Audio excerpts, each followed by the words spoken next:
नमस्कार दोस्तों, हमारी आज की कहानी है माँ के गुजर जाने के बाद नालायक बेटे पर पड़ी वक्त की मार। देख राजू, बहुत हो गई मौज मस्ती, अब तो शादी करनी पड़ेगी। कब तक तेरी यह बूढ़ी माँ तुझे खाना बनाकर खिलाती रहेगी। माँ की बातें सुनकर राजू रोटी खाने वाला मुंह में डालकर दांत निपोर रहा था। बूढ़ी माँ राजू से बोली, दांत निकालते हुए लाज नहीं आती है क्या नालायक, तुझे कह देती हूँ, इस वर्ष जो तूने शादी ना की, तुम्हें तो मैं भूख हड़ताल पर बैठा जाऊंगी। बेटे को हंसते देखकर बूढ़ी माँ गुस्से में बोली। राजू बोला, तू सही कह रही है माँ, अभी से भूख हड़ताल करने का अभ्यास कर रहे हो तो अच्छा है, क्योंकि मेरी शादी के बाद क्या मालूम तेरी बहू जो मेरे चाचा की दुल्हन है उसकी तरह तुझे भी खाना बना कर ना दे। राजू बोला।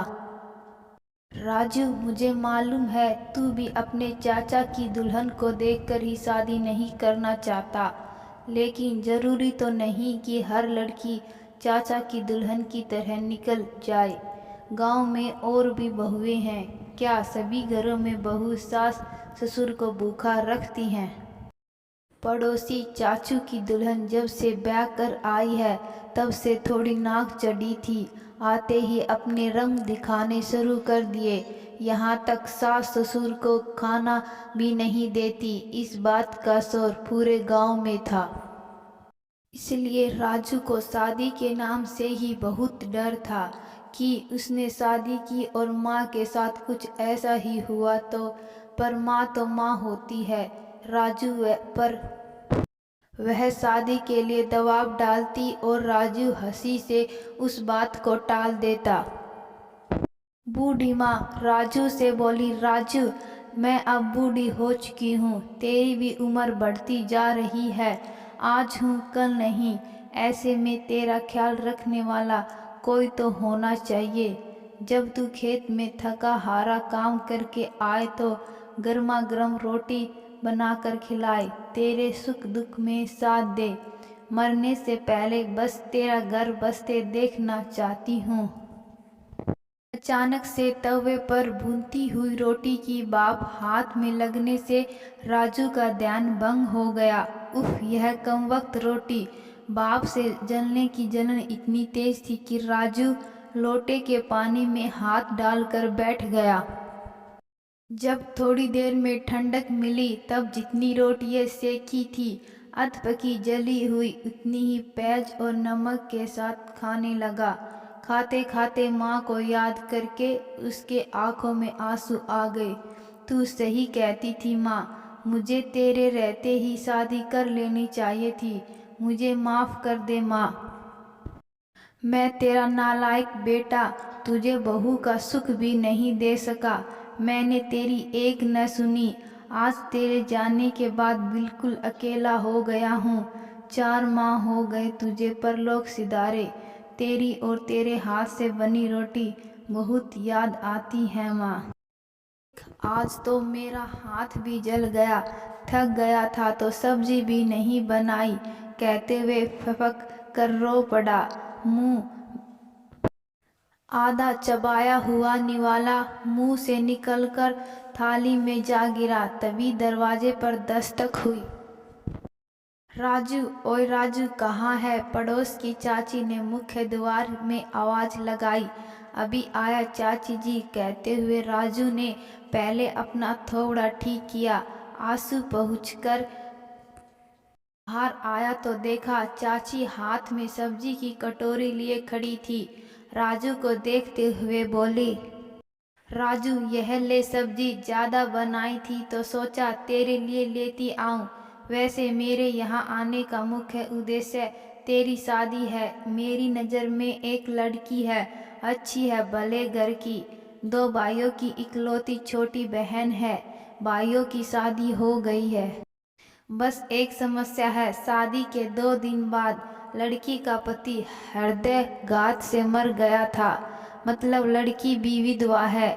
चाची ने सब्जी की कटोरी राजू के हाथों में थमाते हुए कहा। पर जाती है। विधवा राजू हिचकिचाते हुए बोला तो चाची ने आंखें निकालते हुए देखा और फिर तेज आवाज से बोली, देख राजू, अब तू 40 का होने का है। अब इस उम्र में कोई 18-19 साल की लड़की मिलने से तो रही, कब तक अकेला जिएगा। तेरी माँ तो तेरी शादी के सपने आंखों में लिए ही सड़क सिधार गई। अब तो तुझे शादी करने ही पड़ेगी। वह क्या कहते हैं शहरी भाषा में, एक हाउसवाइफ तो होनी ही चाहिए जो तेरे इस मकान को घर बनाए। जीते जी ना सही, कम से कम मरने के बाद अपनी माँ की अंतिम इच्छा रखने का मान अब तुझे ही रखना है। जरा सोच, तेरी एक हाथ से लड़की का भविष्य संवर जाएगा, जो पुण्य मिलेगा वो अलग से। चाची की बात सुन राजू सोच में पड़ गया। पिता के गुजरने के बाद कितनी मुश्किलों का सामना करने के बाद माँ ने राजू को पाला पोस कर बड़ा किया था। राजू को याद आ रहा था जब बचपन में गांव की औरतें तीज पर सज धज कर मंदिर जाती थी, तब उन्हें देख राजू का भी बड़ा मन करता कि माँ भी साज श्रृंगार करे और बन ठन के मंदिर जाए। लेकिन माँ ने तो सफ़ेद साड़ी हमेशा पहनती थी। आज चाची ने जब विधवा लड़की की बात कही है तो तब राजू को ऐसा लगा कि जब बचपन में माँ को सजे धजे न देख पाने की तमन्ना रह गई थी, उस विधवा से शादी करके थोड़ी कम जरूर हो सकती है। वैसे भी अकेला रहना राजू को बिल्कुल अच्छा नहीं लगता था। माँ की यादों को याद करते करते घर की 4 दीवारों में उसका दम घुटने लग गया था। खुद के हाथ से बनी अधपकी जली रोटी उसके गले से नीचे नहीं उतरती थी। थोड़ी देर सोचने के बाद राजू बोला, चाची, जब तुम रिश्ता लेकर आ ही गई हो तो मैं तुम्हें मना नहीं कर सकता। अब शादी तो करनी ही पड़ेगी। लड़की वालों से बात कर सब तय कर लो। जब तुम कहोगी मैं शादी करने के लिए तैयार हूँ। राजू शांत स्वभाव से चाची से बोला, जुग जुग जियो राजू बेटा, तुमने तो हाँ करके लड़की के पिता की सारी परेशानी हल कर दी। मैं अभी जाकर शादी की बात पक्की करके कल तक तुम्हें बता दूंगी। यह कहते हुए चाची खुशी खुशी से अपने घर चली गई। इधर शादी की सोच राजू बहुत खुश था। कुछ दिनों बाद राजू की शादी हो गई। शादी होने के बाद वह दोनों खुशी खुशी अपने घर रहने लग गए और राजू ने अपनी पत्नी को कभी किसी चीज़ की कमी महसूस नहीं होने दी। तो दोस्तों, मैं आशा करती हूँ कि आपको यह कहानी पसंद आई है।